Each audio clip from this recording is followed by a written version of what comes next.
That's one reason. Also, another reason is that why the true Dhamma deteriorate. Buddha said that inside the Sangha itself, foolish men arise.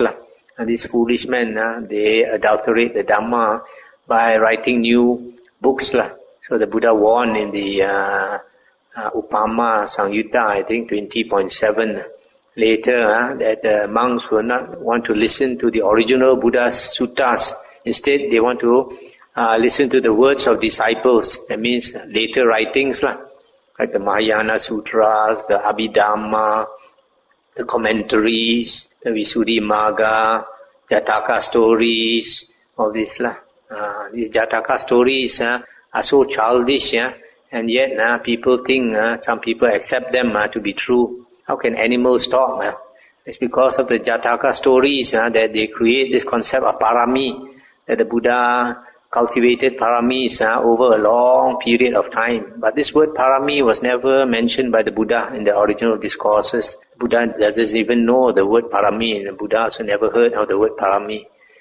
So, if you look into the stories about the paramis, how the Buddha cultivated the paramis, some of them contradict the Dhamma. For example, the Vesantara Jataka, the story of how the Buddha, to perfect his giving parami, he gave away his wife and 2 children to a heartless beggar whom he knew was going to beat them. And then, in spite of knowing that this heartless beggar is going to torture his children and his wife, he gave away the wife and children. This contradicts the Dhamma. The Buddha says, a wise person's charity should not harm yourself, should not harm others. Right? So when he gives away his wife to this beggar, he harms them, he harms himself.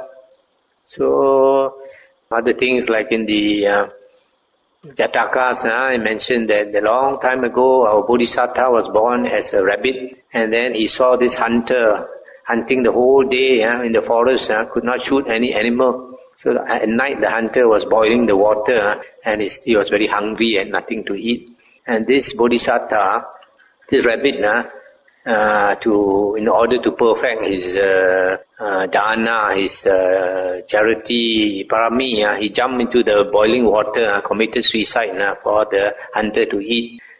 This is a very silly story. And then also like this story of the Bodhisattva, a long time ago, he was born as a human being. One day in the forest, from the top of the hill, he saw this tigress was hungry. So because the tigress was so hungry, it had no milk to give its cubs. So the cubs would die. So this Bodhisattva, he jumped from the top of the hills, committed suicide to feed the tigress. This type of story, people are impressed, but it's really silly stories if you really think about it. And it contradicts the Dhamma, the Buddha says, that a good man's or a wise man's charity must not harm himself or harm others.